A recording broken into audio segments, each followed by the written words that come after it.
Welcome into the AHSAA Weekly, presented by America's First Federal Credit Union. This is your inside look at everything happening with the Alabama High School Athletic Association.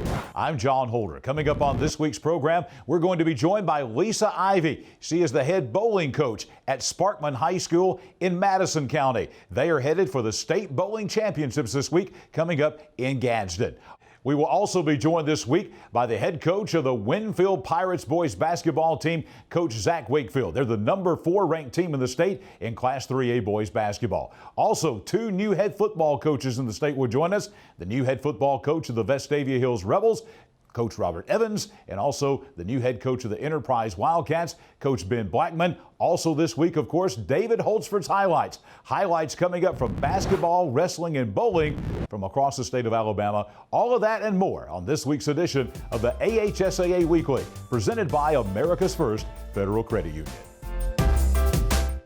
Every bank has their own app, but it's just that, theirs. At AmFirst, our app was made for you, so you can personalize your dashboard, pay your bills, and redeem points for rewards you'll love. Get the app made for you at AmFirst. This is the AHSAA Weekly, presented by America's First Federal Credit Union. We are going to talk bowling now. The AHSAA State Bowling Championships set for later on this week at the Alley in Gadsden. First time the event has been held there. One of the teams that you'll be seeing there is the team from Sparkman High School. The Senators from up in Madison County will be making their way to Gadsden. And the head coach of both the boys and girls bowling team at Sparkman High School is Coach Lisa Ivey. She joins us at this time. Coach, glad to have you with us this week on the AHSAA Weekly. Well, thank you for having me. Coach, you've got an outstanding team. You have been very, very good. You were good in the North Regional last week. Now getting ready to go to Gadsden and compete for a state championship. Tell us about this year's team at Sparkman. The boys, I'll start with them. We lost 2 very important players in that role, and if they come together as a team, they've done well as a whole with the traditional matches, but this new format that the state's gone to make it more of a team competition, it's a little bit rougher, especially when you don't have such a strong team 1 through 5 like some of the other schools do. And my girls are on a roll, and we've got to be able to beat those teams from South and Middle Alabama. That's what we're worried about. Coach, tell us about the new format for folks that are maybe not familiar with bowling and different formats. Tell us about the change that you alluded to. What has happened is we used to bowl a couple of traditional matches and then some Baker's matches, and now day 1 is traditional matches for seeding, and then it's the best of 7 Baker matches to determine who wins. Coach, let's talk about the fact that on this team, I understand you have 4 already that were youth Hall of Fame bowlers. Tell us about those 4 that are already Hall of Famers. Well, and really there was another one that was kind of in the mix, and they could only pick so many great kids. I mean, and that's the one thing that I'll say. Not only are they great bowlers, they are absolutely great students and great athletes and great kids as a whole. But the 4 of them have been bowling, their families bowl, and boy, they're just keeping it on. Emily Lindsay, Angela Weber, Alfonso Carrington III, and Joseph Collier are those 4 young people. What do they mean to your team? Well, Emily and Joey are seniors, and they are very, very much an vital, important role in our team. And then we'll have Alfonso and Angela again next year, which I am so thankful for, especially losing 2 big ones. Emily bowls my anchor. Emily she signed with the University of Pikeville, so she will be going on there. And they have just very, very played such an important role in our team.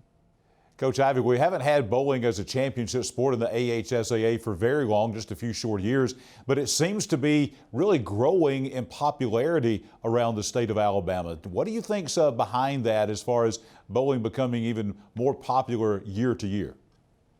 Well, I think it gets a different group of kids that weren't other times recognized or noticed, and all of a sudden, you don't have to be in perfect shape and be able to run and things like that. And, there are a lot of leagues that do it, and there's a P4P that they honor tons of scholarship money and other types of money. And I think the parents are seeing this. So all of a sudden, hey, my kid doesn't have to be an all-star athlete in football or basketball. There's some other things that they can go and play in. Well, Coach, we thank you for joining us here on the AHSAA Weekly. Best wishes to you and your bowling team as you head south to Gadsden. Excited to be at the brand new venue they have over there in what used to, in part of the Gadsden Mall, actually, where the alley is. It should be an exciting time coming up this week. Best wishes to you and your bowling team at Sparkman High School. Thank you again for joining us this week on the AHSAA Weekly. No, thank you for having me. Lisa Ivey is the head boys and girls bowling coach at Sparkman High School in Madison County, joining us this week here on the AHSAA Weekly. Looking for a perfect checking account? Don't waste your time. No minimum balance, no monthly fees, and a convenient app. Now you could try and find that at a bank, or you could save yourself the trouble by checking with us. We are back on the AHSAA Weekly. We're going to head to Northwest Alabama to Marion County. The head basketball coach of the boys team at Wakefield High School is Coach Zach Wakefield. He joins us at this time. Coach, glad to have you with us this week on the AHSAA Weekly. Yes, sir. Just glad to be here. Great honor for y'all to have me, and just glad to be on tonight. Well, Coach, this has been a tremendous athletic year already at Wakefield High School. Your football team 12-1 in the quarterfinals. Now your basketball team is ranked number 4 in the state in Class 3A. You are a Wakefield alumnus, and now you're in your 4th year as the head boys basketball coach. This is really great stuff going on there at Wakefield High School this season. Yes, sir. We, proud Wakefield alum, and we had a great football season. Our guys, they worked hard together all off season, basketball and football. And we got a lot of football guys playing basketball for us, and a lot of that is carried over into this basketball season. A lot of toughness come from that football year, and they're just carrying it over right now and doing a good job in basketball as well. The tradition, as you well know, having played there, the tradition in basketball at Wakefield is about as strong as any school in the state of Alabama. Tell folks around the state about the tremendous tradition of Wakefield basketball. Yeah, Wakefield basketball goes back a long time. We had a great run in the early 50s, and in the early 90s, we had another great run. I was a young man then watching those great teams play. They was making runs to the Final Four, a couple of state runner-ups in the early 90s, and then that carried on. I played on some great teams as well. A lot of good players went on to play at the Division I level. And just our community, the basketball community at Wakefield is great. The support, like I tell everybody all the time, we have people that are telling me what I did wrong when I played, and they're still telling me what I did wrong now coaching. So, and they're always going to be there. I can look over there on the side when I was playing. They were always there, and they're still there now, which is great. And that's what Wakefield basketball is all about. It means so much to so many people. Just our athletics all around. Our support's always great. That's why a lot of people want to play us, because they know we're going to bring a crowd and they're going to make some money when we go. So, and they like to beat us too. So. Coach Wakefield, you mentioned being a little boy. I'm sure you're watching those games that you mentioned back in the early 90s. And just talk about going from being a little boy and idolizing really those teams there at Wakefield, and now you're the head coach of the boys basketball team at Wakefield. What does that mean to you? It means a lot to me. We sat up in the stands, and I had tears in my eyes when we got beat the state championship as a little boy, because those kids were always, encouraging me. The players were always encouraging me, and that's why I think the love of basketball has always been in Wakefield, because the players are always helping the younger ones out, and that's what they meant. They meant something to me watching them play, and it hurt for me to watch them lose those games, because I knew how hard they'd worked, watching them practice and things like that. And now, what I'm really liking right now about our community is how they're getting involved with the youth programs, and the younger players are starting to come back to the games. And after we won the other night in the county championship, they were running around over there. There's like 20 or 25 younger future Pirates running around. It was awesome. And that's what we're getting back to at Winfield right now. Coach Wakefield, you mentioned winning the Marion County Tournament Championship last week. You've got two outstanding players, as good as anyone in the state, including the state's leading scorer. Tell us about these two young men. Yeah, they're outstanding players. I haven't seen everybody in the state play, but if there's one better than Jabari, they're pretty good because he's one of the best. We've had some great ones come through Winfield, but he's in our area, period. He's just a great athlete. He can score, defend, rebound. And Logan, he's an outstanding player as well. About 6'9.5", 6'10", can shoot the three, 3 or 4 blocks a game. And he can pass the ball as well. So they're outstanding players. Too, they good leaders. The guys look up to them, and they feed off them too. Coach, thank you so much for joining us here on the AHSAA Weekly. Best wishes to you and your basketball team. Looking forward to seeing you as we move further into the season. Yes, sir. I appreciate you having us on, and I hope we get a chance to talk later on in the season. Appreciate y'all. Zach Wakefield, the head boys basketball coach at the fourth-ranked team in the state in Class 3A, the Winfield Pirates, joining us here on the AHSAA Weekly. Every bank has their own app, but it's just that, theirs. At AmFirst, our app was made for you, so you can personalize your dashboard, pay your bills, and redeem points for rewards you'll love. Get the app made for you at AmFirst. We are back on the AHSAA Weekly, presented by America's First Federal Credit Union. Going to introduce you to one of the new head football coaches in the state of Alabama at Vestavia Hills High School. They're bringing back one of their own, Coach Robert Evans. Coach Evans, congratulations on coming back and being the head football coach at your alma mater there at Vestavia Hills. And glad to have you with us here on the AHSAA Weekly. Well, thanks for having me. I'm excited. I love doing these type of Zoom meetings. Anything we can do to promote our program, we're trying to be kind of forward thinking, a little bit more progressive, and trying to promote our products. We think in time it's going to be one of the better situations in the state. Well, Coach, you know all about Vestavia Hills football, and from the day you were on a state championship team at Vestavia Hills. The tradition at Vestavia Hills, folks may have forgotten that in recent years, but Vestavia Hills takes a backseat to no one when it comes to football tradition, and you, Coach, are a big part of that. It has to be exciting to come back and take over as head football coach. Right. And ironically enough, people have asked me this question the last 2 weeks, but I had no intentions of ever coming back. Kind of wanted to forge my own path and kind of do my own thing.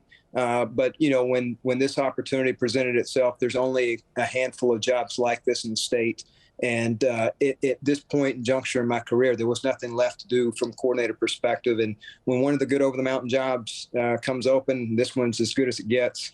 You just kind of have to take your shot, and that's what we're going to try to do. And the exciting part to me is the leadership that's in place with Myra Miles and Dr. Todd Freeman and Tanya Roselle are all aligned where we want the program to go, and we're out there hustling the streets trying to fundraise and get the things we need for our kids to be successful.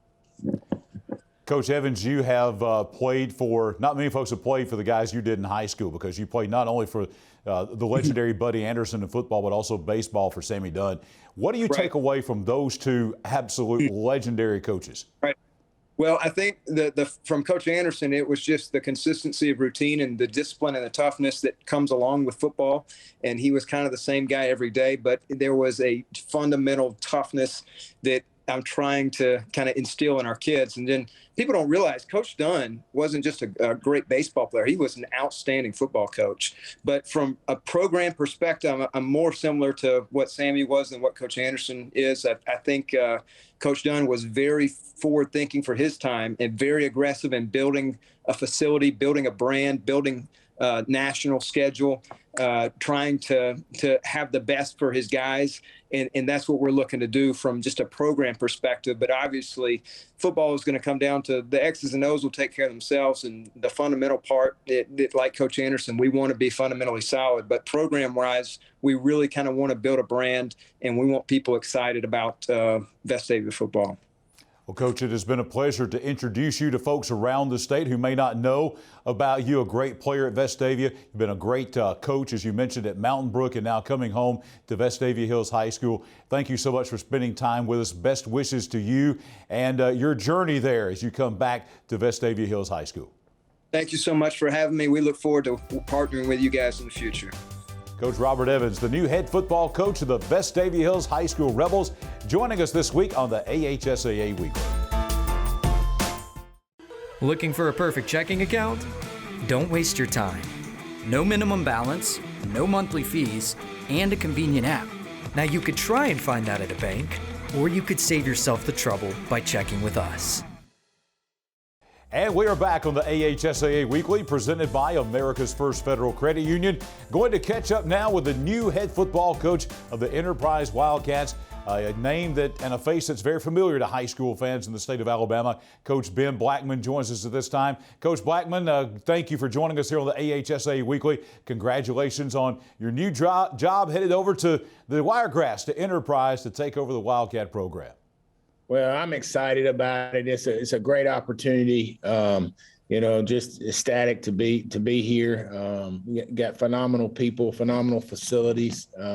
It's a chance to be part of a city system where your superintendent and your board and everything is vying for that one entity there at Enterprise, high school. And so that's what I'm so fired up about. Coach, you've been obviously one of the most successful coaches in this state and stops at places like Greenville, Spanish Fort, where you're coming from. What do you think's the key to the success that you've had everywhere you've been? And I know you want to take that success to Enterprise. What do you think is the key to success? Well, I just think it's people. I think it's people you surround yourself with. I think it's people you bring in to leave a mark on the kids. So you got to have good people. And I think that good people will work hard, and I think that they'll pour into the kids here, and once you get that on board and all your staff's on board, then you can really pour into the kids and get them to buy in and then provide those core values that make them successful, not just in football but in life.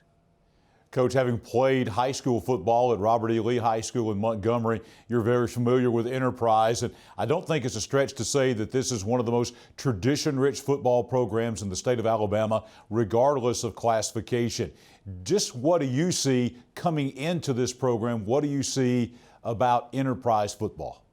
Well, you're right. It is tradition rich. I mean, it goes all the way back years before me. It's Coach Bacon and those guys that built it, and Coach Collins and Coach Faulkner and Coach Darlington. They've all had a piece of Enterprise that they've made a little bit better. And I take that with pride to come in and try to leave our mark, and our staff that we put together, leave our mark and make it even better, and try to get it back. I think it's headed in the right direction, and try to get it back to where it was in the early 80s and late 90s. The competition is fierce, as you well know, in Class 7A Region 2. Folks like Central Phoenix City, Auburn, your alma mater, Lee of Montgomery, Opelika coming back up. You're used to that competition over at Spanish Fort. Just tell us about coming into this really tough Class 7A Region 2.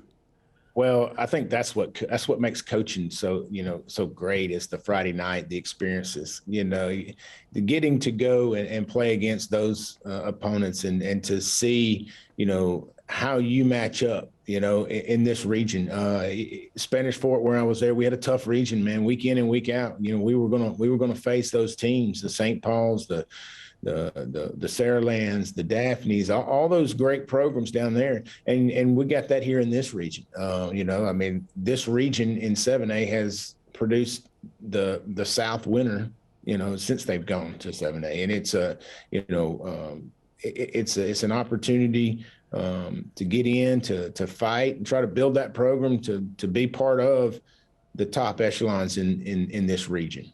Coach, thank you so much for spending time with us. Congratulations, and we look forward to seeing your tenure at Enterprise and good things ahead from you and the Enterprise Wildcats. Thank you. Appreciate it. Ben Blackman, new head coach at Enterprise High School, joining us here this week on the AHSAA Weekly. Every bank has their own app, But it's just that, theirs. At AmFirst, our app was made for you, so you can personalize your dashboard, pay your bills, and redeem points for rewards you'll love. Get the app made for you at AmFirst. We are back on the AHSAA Weekly, presented by America's First Federal Credit Union. It is David Holtzford's highlights time. David Holtzford, the AHSAA, putting together video highlights from all across the state of Alabama. We're going to begin with boys basketball in the capital city of Montgomery. Two big rivals, Carver and Sidney Lanier, playing at the Poits Gym. These two schools are going to combine to be one school in the near future, but right now they're big rivals. We're going to pick up the action right now with Carver's Kendall Parker making a three-pointer from the corner for an early Wolverines lead for Carver. Then Austin Harris going to add two more with this layup, and Carver is going to squeak by here in the fourth period. Nathan Oliver going to the free throw line here. He is going to sink two big free throws to push the lead out to 4 points in the game, and this would be very, very big. Lanier would have one last chance with Corey Hagler heaving it up right here at the very end.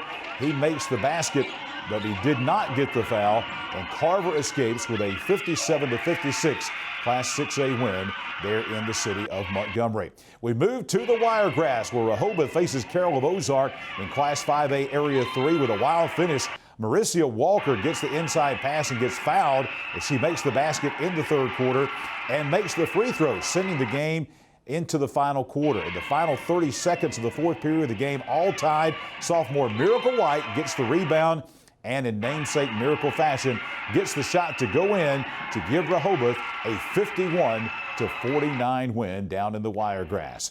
We pick up the action now at Florence, where Haleyville's Drake James put on quite a show with 35 points of the night as the Lions beat the 7A Falcons 88-67. Bryant James added 16. Max Wilcoxon had 15 for Haleyville, which improved to 17-6 after the win. Florence was led by Elijah Causley, Jalen Simpson, and Xavius Thompson, who each had 8 points in the game. Now we are going to head down to Mobile, where UMS Wright hosts Faith Academy in another exciting rivalry game. UMS started off hot with a 7-0 run. The rest of the game would be a back and forth with the Bulldogs scoring off the offensive rebounds and second chance shots. Faith's LJ Holyfield tied the game in the fourth quarter, but UMS junior Bridges Simmons hits the free throws late. He finished the game with 12 points, 11 rebounds, and 4 assists to lead the Bulldogs to a 49-48 win to improve to 17-8 on the season. And now we switch to regional bowling. The AHSAA North and South Regionals being played at the Shindig Entertainment Center in Tuscaloosa and also at the Eastern Shores Lane in Spanish Fort. We pick up the action now with East Limestone's Kevin Vance zipping it down the lane for a strike at Shindig. He would finish the day with a second highest traditional series score at 637 in the North Class 1A through 5A boys competition. We go to Ramsey's Jemiah Foy for another strike.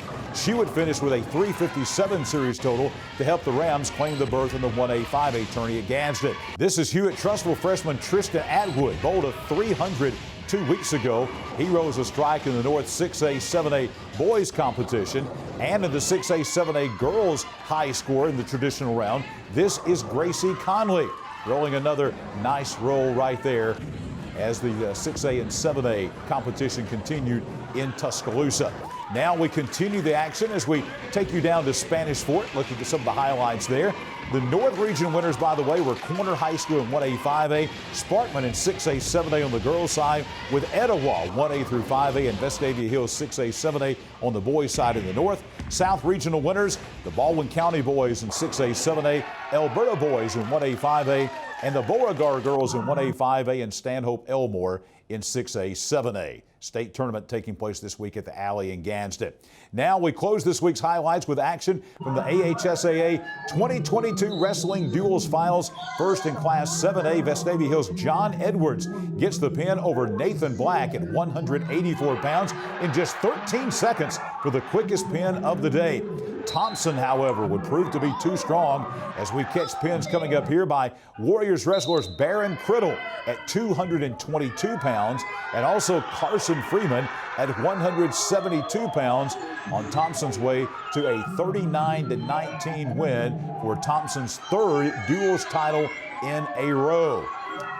Now we're going to switch over in just a moment to the Class 5A and 6A duels finals.